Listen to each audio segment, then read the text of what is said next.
وہ کون لوگ ہیں جن کی اللہ دعا قبول کرتا ہے؟ یہ پہلا مظلوم، اللہ مظلوم کی دعا قبول کرتا ہے. اور دعا بد دعا ایک ہی چیز ہوتی ہے، عربی میں یاد رکھیں. اچھے الفاظ اچھی چیز کے لیے مانگی جائے تو دعا ہوتی، برے کے لیے مانگا تو بد دعا ہوتی. کسی پہ آپ نے ظلم کیا اور دعا کر اللہ اس ظالم کو ختم کر، تو یہ مظلوم کی دعا درخت بد دعا ہوتی ہے اس کے، لیکن اس کی دعا ہے اللہ سے مانگتا ہے نا، تو مظلوم کی دعا رد نہیں ہوتی. مسافر کی دعا کبھی رد نہیں ہوتی.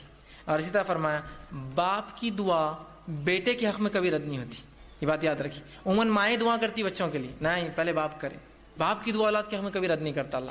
سمجھ رہے کیوں بتایا گیا؟ اس لیے کہ عموماً باپ دعا کہاں کرتے ہیں؟ مرد زیادہ دعاؤں کے عادی نہیں ہوتے، عورتیں پھر بھی مائیں بہت کرتی بچوں کے لیے، باپ نہیں کرتا ہے. نہیں، باپ نہیں کرنا چاہیے زیادہ دعائیں. ماں بھی کرے، میں انکار نہیں کرتا ہوں، خوب کرے، لیکن باپ پہلے کرے، اس لیے کہ حدیث میں ہے کہ باپ کی دعا رد نہیں ہوتی بیٹے کے حق میں. ضرور کرے اپنے بچوں کے لیے باپ دعا. آپ وسلم فرماتے ہیں، ابن ماجہ کی روایت ہے، 3 آدمیوں کی دعا قبول ہو جاتی ہے جس میں کوئی شک نہیں، کوئی سیکنڈ اوپینین تھاٹ نہیں. پہلا مظلوم کی دعا، دوسرا مسافر کی دعا، اور والد کی دعا اپنے بیٹے کے حق میں. تینوں چیزیں بہرحال قبول ہوتی ہے. اسی طرح آپ صلی اللہ علیہ وسلم فرماتے ہیں غازی کی دعا قبول ہو جاتی ہے، ٹھیک ہے، اور حج اور عمرہ کرنے والے کی دعا قبول ہوتی ہے. غازی جو میدان جنگ میں انسان ہے، اور حج اور عمرہ اس کے تعلق سے آپ نے فرمایا، ابن ماجہ کی حدیث آپ نے فرمایا جہاد فی سبیل اللہ کرنے والا اور حج اور عمرہ کرنے والا اللہ کا مہمان ہے. اللہ نے انہیں بلایا تو وہ آ گئے، لہٰذا اللہ سے اگر وہ سوال کرے تو اللہ انہیں عطا کرے گا. سوال کرے، حاجی بھی مہمان ہے، مجاہد بھی مہمان ہے، سوال کرے بس اللہ عطا کرے گا ان کو. ٹھیک ہے. اسی طرح نیک اولاد کی دعا والدین کے حق میں قبول ہوتی ہے. ہم سے سمجھتے بڑے چھوٹوں کو دے سکتے، چھوٹے بھی بڑوں کو دے دعا.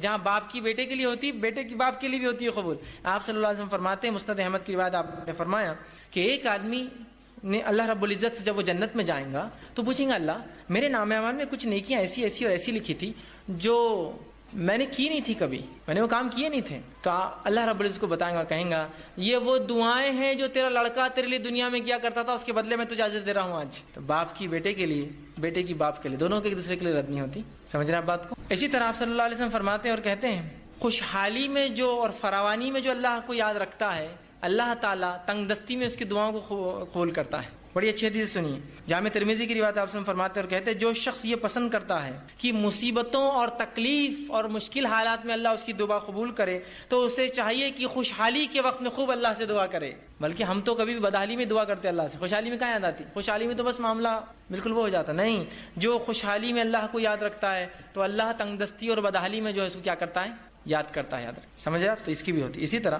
روزے دار کی دعا قبول ہو جاتی ہے. آپ صلی اللہ علیہ وسلم فرماتے ہیں جب روزے دار کوئی روزہ رکھتا ہے، بحقی کی روایت ہے، تو اللہ رب العزت اس کی دعا قبول کرتا ہے. ٹھیک ہے. تو یہ تھا وہ لوگ جن کی دعائیں قبول ہوتی ہیں.